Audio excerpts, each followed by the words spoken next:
Era uma noite fria e silenciosa, e a estrada deserta parecia não ter fim.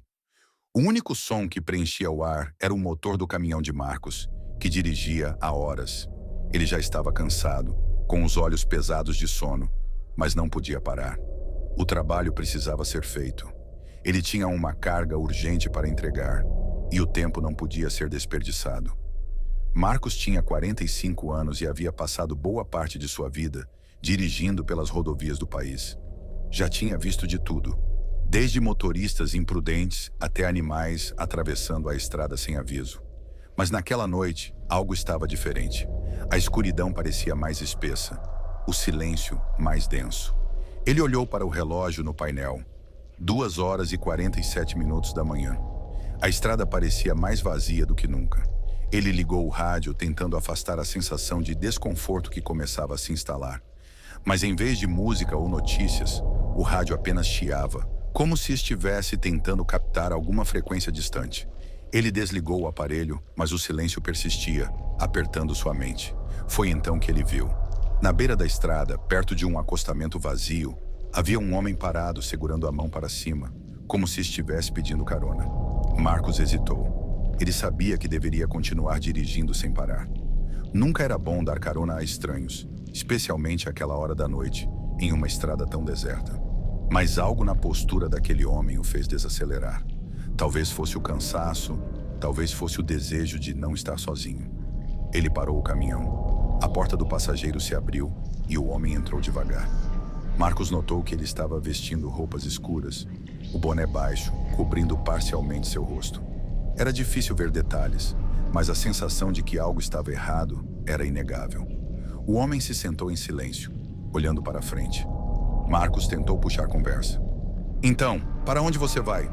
perguntou, tentando quebrar o gelo, mas a resposta foi apenas um murmúrio abafado. "Só um pouco adiante." A resposta, vaga e fria, fez um arrepio percorrer a espinha de Marcos. Ele não conseguia ver bem o rosto do homem, mas a presença dele parecia estranha. O clima dentro da cabine ficou tenso, abafado. O rádio chiava cada vez mais, mas nenhum som claro era ouvido. Marcos olhou para o lado, tentando decifrar aquele estranho passageiro, mas não houve resposta. O homem simplesmente olhava para a estrada, como se não estivesse ali. A mente de Marcos começou a trabalhar, tentando entender o que estava acontecendo. Algo estava errado, mas ele não conseguia identificar o quê. O caminhão seguia em direção ao nada, a escuridão engolindo tudo ao redor. Marcos sentia o cansaço bater mais forte a cada quilômetro. Mas então, algo aconteceu. O rádio, que estava desligado, começou a chiado novamente, mais forte dessa vez. Ele tentou sintonizá-lo, mas a estação não estava clara. Aconteceu algo que ele não poderia explicar. O rádio começou a falar, em uma voz que ele não reconhecia. O passageiro, sem dizer uma palavra, virou lentamente a cabeça em direção a Marcos. Seus olhos estavam fundos, como se estivessem vazios, e algo sobre ele parecia estranho. Algo estava fora de lugar, como se o homem não fosse real. Marcos sentiu um frio intenso, mas ainda não conseguia compreender o que estava acontecendo. Ele pensou em perguntar o que o homem queria, mas antes que pudesse falar, o passageiro murmurou: "Aqui está bom." Marcos olhou ao redor e o acostamento estava vazio. Não havia sinal de posto, cidade ou qualquer outro veículo. Só o nada. O passageiro continuava a olhar para frente, sua presença ainda mais desconcertante.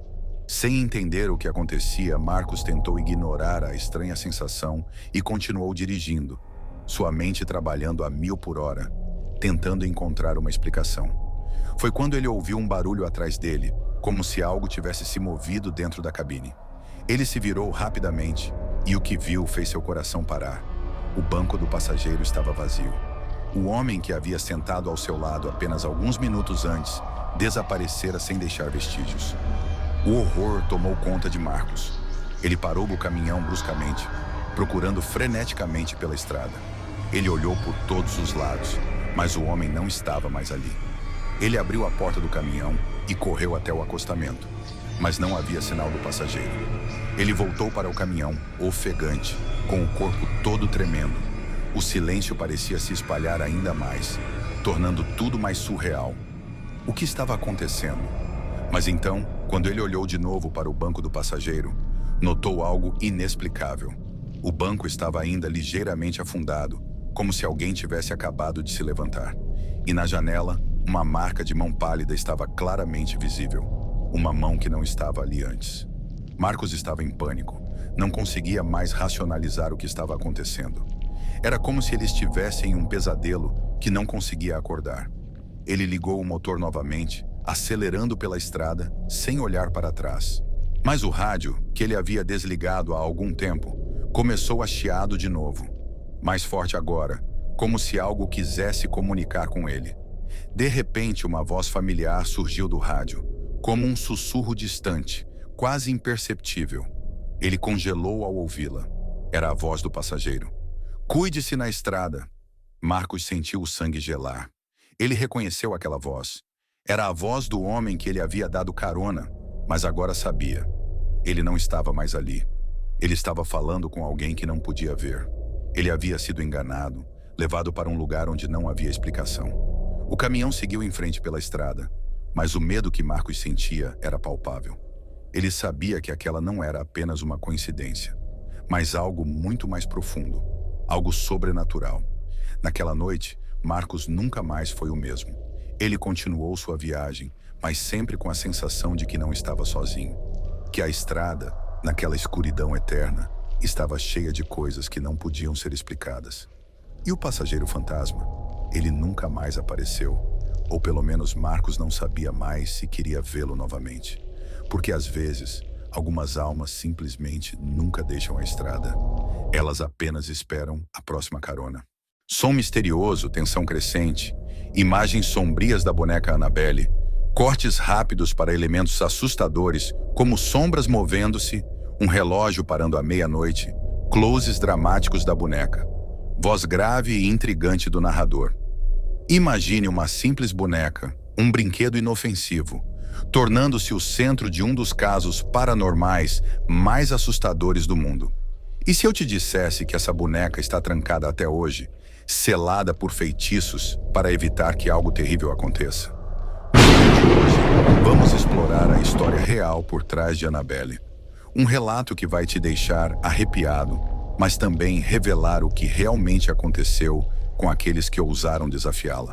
Cena de abertura termina com uma transição impactante, mostrando a boneca no Museu Warren.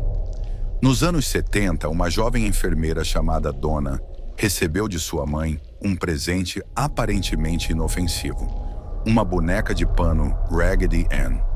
Um brinquedo clássico, nada assustador à primeira vista.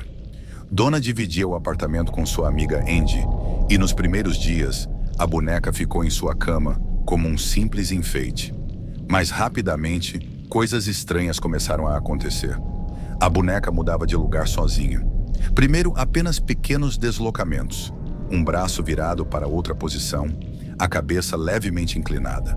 Mas logo, os fenômenos ficaram impossíveis de ignorar. A cada dia, Annabelle parecia surgir em um cômodo diferente. Certo dia, Donna chegou do trabalho e encontrou a boneca sentada no sofá da sala, embora tivesse certeza de que a deixara no quarto. Então vieram os bilhetes.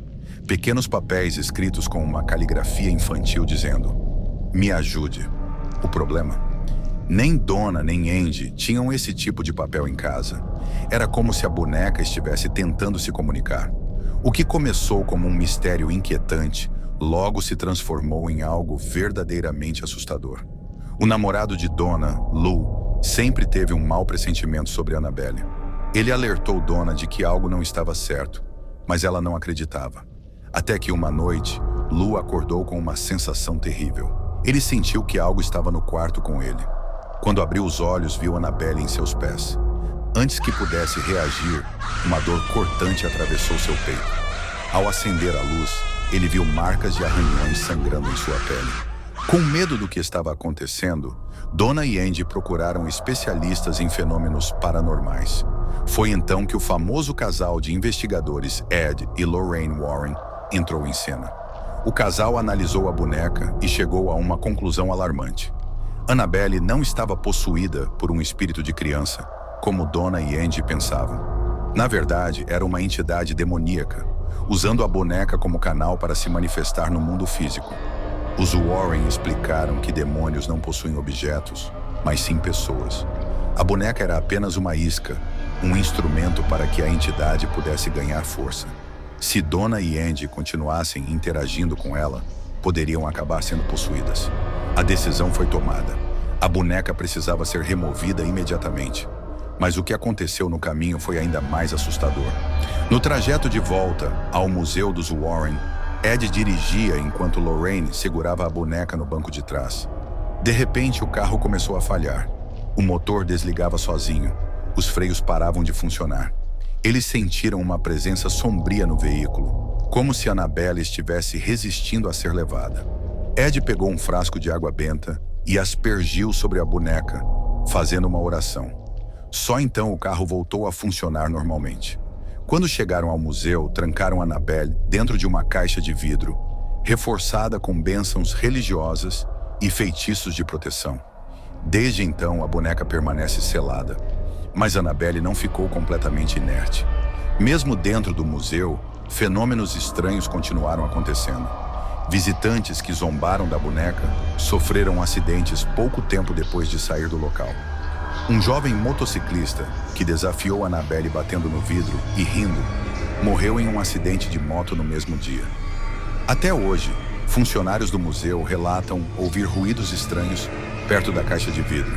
Alguns dizem sentir uma presença sombria observando-os. Mas será que tudo isso é real? Alguns céticos afirmam que os eventos podem ter sido exagerados, que a mente humana é capaz de criar medos irracionais. Outros, no entanto, garantem que objetos podem, sim, ser usados por entidades para manipular o mundo físico. Se Annabelle é realmente possuída ou não, uma coisa é certa: a lenda dela continua assombrando pessoas até hoje. E você? Teria coragem de visitar o Museu Warren e encarar a boneca de perto? Se você gostou desse vídeo e quer mais histórias reais de terror, já se inscreve no canal, deixa o like e ativa as notificações. Ah, e comenta aqui. Você acredita que Annabelle realmente tem um poder maligno? Ou acha que tudo isso é exagero? Vou ficar de olho nos comentários. Música de encerramento tensa, tela escurecendo lentamente.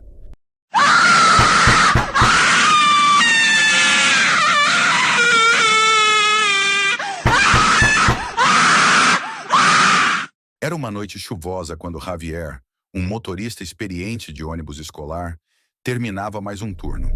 Ele trabalhava há anos transportando crianças pelas estradas sinuosas do interior do México, sempre zelando pela segurança de seus passageiros. Naquela noite, no entanto, algo parecia diferente. O clima estava estranho, e a chuva fina criava uma névoa densa ao redor do veículo. Javier suspirou ao olhar pelo retrovisor. O ônibus estava vazio. Já havia deixado todas as crianças em casa e agora seguia em direção à garagem. O barulho do limpador de para-brisa era o único som dentro do veículo, além do motor ecoando na estrada molhada. Ele ligou o rádio para quebrar o silêncio, mas tudo o que ouviu foi um chiado irritante. Tentou trocar a estação, mas sem sucesso. Frustrado, desligou o rádio e continuou dirigindo. Foi então que, ao fazer uma curva, algo chamou sua atenção pelo espelho retrovisor. Havia alguém sentado na última fileira do ônibus. Javier sentiu um arrepio percorrer sua espinha. Ele tinha certeza absoluta de que todas as crianças haviam descido. Seu coração acelerou, mas tentou manter a calma. Talvez alguma criança tivesse adormecido e ele não tivesse percebido. Com a voz firme, mas tentando não demonstrar nervosismo, ele perguntou: "Ei, garoto, você ainda está aí?" Nenhuma resposta. Ele olhou novamente pelo retrovisor, mas a neblina e a iluminação fraca dentro do ônibus dificultavam ver o rosto da criança. Ele notou apenas que ela usava um uniforme escolar escuro e estava sentada de cabeça baixa, como se estivesse chorando ou simplesmente não quisesse ser incomodada. Javier sentiu um desconforto crescente. Ele conhecia cada um dos alunos que transportava, e aquele uniforme não parecia o de nenhuma escola do trajeto.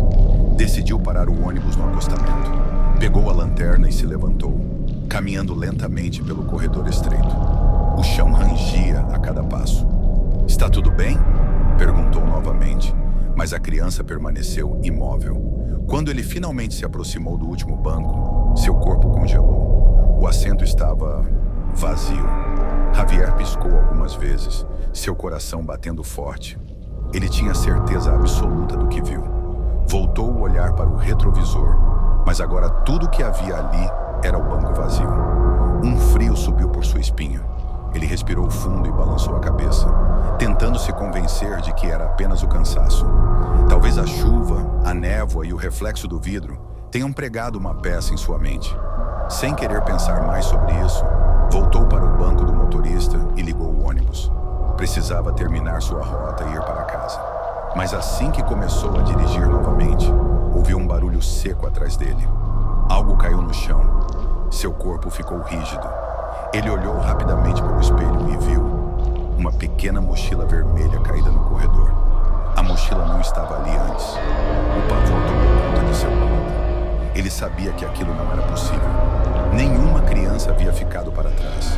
Seu instinto dizia para não olhar para trás. Apenas acelerar e sair dali o mais rápido possível. Mas algo dentro dele o obrigou a pegar a mochila. Com as mãos trêmulas, ele a abriu lentamente. Dentro havia um caderno velho, com folhas amareladas e cheias de poeira. O nome na capa estava desbotado, mas ao folhear as páginas, percebeu que estavam repletas de desenhos infantis. Os desenhos mostravam um ônibus escolar, exatamente como o dele. E então ele viu a última página. Era um desenho de um ônibus tombado na estrada.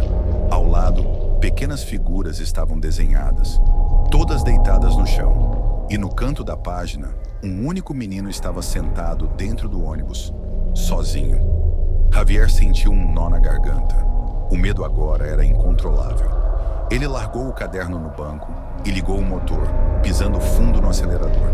A chuva parecia se intensificar e a neblina ficava mais densa. Ele precisava sair daquela estrada. Mas de repente, o motor começou a falhar. O ônibus engasgou e os faróis piscaram. Javier sentiu o desespero tomar conta. Tentou acelerar novamente, mas o veículo não respondia.